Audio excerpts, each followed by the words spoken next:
What is up, VW family? It's Andrea here at VW Family Farm. It's super bright out here if you can't tell.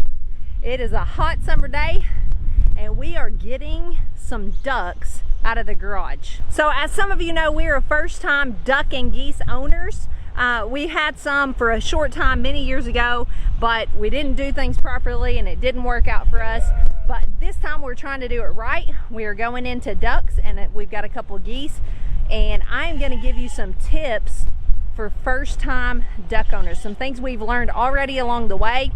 Some of them are getting out of our garage today because, just to be honest, they smell. So then the problem comes up, they need a house. We cannot just stick these little defenseless ducks outside with no protection from the weather. And so we've been brainstorming, what can we put these things in that will keep them safe and give them shelter.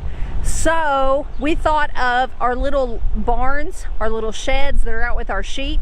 We only have 5 sheep. They don't need 2 barns. So Lane has hooked up to one of them. I'm going to show you. We are going to pull that bad boy out this gate with trying not to let sheep and chickens out.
This should be the perfect little duck barn.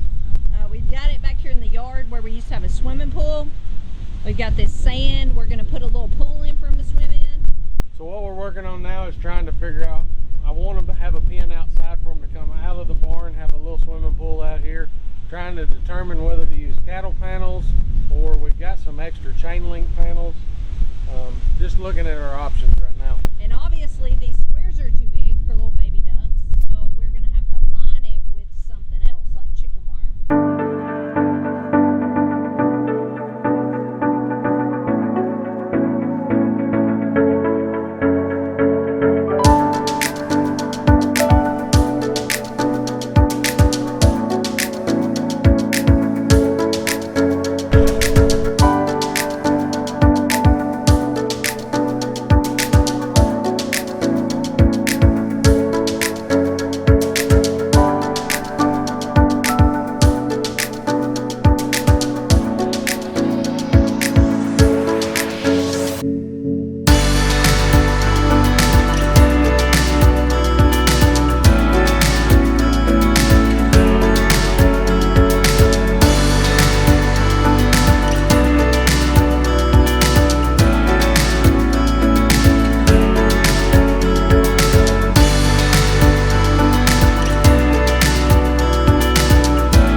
So the guys are out finishing setting up the new duck pen and geese pen for now.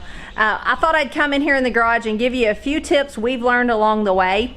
Not everyone is going outside today. Some of them are extremely little and just not ready. But the biggest ones are, and they're gonna have a heat lamp and they'll be well protected. We're actually gonna go finish up and put an electric fence around all that we just built to keep them safe even from our cats that roam the yard and things like that. But I would say my #1 tip, if you've never had ducks and geese before and you're gonna be brooding them like this, is buy lots of bedding. We actually changed this bedding like 36 hours ago and you can see it is a total mess again. They're ducks and geese and they like to splash water. Anything you give them, they are going to find a way to splash water. It's just what they do. So you gotta just be prepared for it. They really start to stink if they've been in here without their bedding changed for a few days, especially as hot as it's getting. So just be prepared for that. I don't recommend brooding them in your house unless you absolutely have to, because they really smell. So use your garage if you have to, like we are. Otherwise, maybe an outbuilding or something like that where they'll be protected, but you won't have to smell them. The next biggest tip I have is be prepared as far as feeders and waterers go. You are gonna go through some water with ducks and geese. Like I said, they love to splash. They love the water. It's just part of their nature. We actually started out watering them in these chick feeders, and that worked pretty well when we just had a handful of ducks. The more and more we've gotten, that just wasn't big enough. So we switched to this. This is a 7-gallon chicken waterer. It's worked better as far as making sure they have water in front of them at all times. But this is what we started with, both of these. And they worked pretty well, especially if you just have a few. But to be honest, we have not found the perfect solution. The water is probably the biggest factor to this being such a mess. So as you can see, we're putting a pool in outside for them. We're gonna build them a little ramp so they can get in and out of it while they're still small, but they just want something to splash around in. And they're trying to do that in their waterers, and it's just making a mess. So be prepared. They're gonna go through a lot of water. Morgan over at Goldshaw Farm showed us what he uses. It's like a small bowl, and it's kind of got a cover on the top where they can't just completely get in it and make a mess and splash it out. So that's an option for you. Rig something up. I don't know that anyone has the perfect solution on how to water ducks and geese when they're small. I think it's just an issue you're gonna have to deal with. So my number one tip is, if you don't have a lot of ducks and geese at one time that you're brooding, use the chick feeders. One last problem we've encountered is this beautiful heat plate that we got from Premier One. When they get a little too big for it, these big ducks right here have gotten on top of it and made a mess, which we can't pull that out because we still have babies in here that need under it. But just be prepared, if they get a little too big, they're gonna get on stuff and they're gonna poop. All right, so some of these, it's moving day. They're going to a new home.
So there you have it. The ducks are moving out slowly.